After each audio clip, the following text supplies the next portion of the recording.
Avec 272 voix contre 108, l'Assemblée nationale a adopté la prolongation de l'état d'urgence sanitaire. Ce dernier devrait donc rester en vigueur jusqu'au 16 février prochain, comme le souhaitait le gouvernement. L'Assemblée nationale a donc fait table rase du vote d'hier soir. Des députés de l'opposition avaient réussi à faire passer un vote le prolongeant jusqu'au 14 décembre, bien plus tôt donc que ce que souhaitait l'exécutif.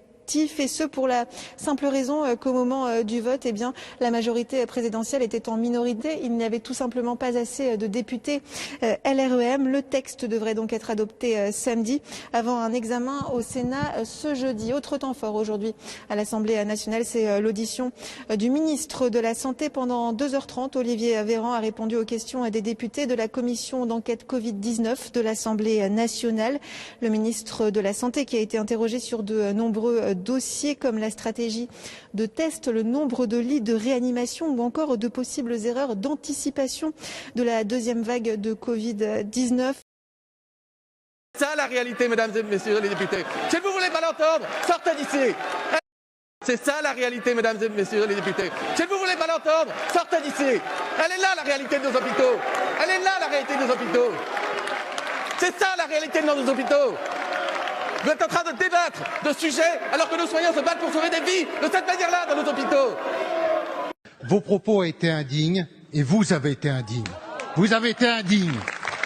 Parce que, est-ce que vous pouvez m'expliquer les yeux dans les yeux qu'il n'y a pas plus de concentration de population et de risque de transmission du virus dans les transports en commun, dans les grandes surfaces, qu'il peut y en avoir chez un coiffeur, chez un cordonnier? C'est de la démagogie. Vous avez été indigne des fonctions que vous exercez. Je n'oublie pas que vous avez menti.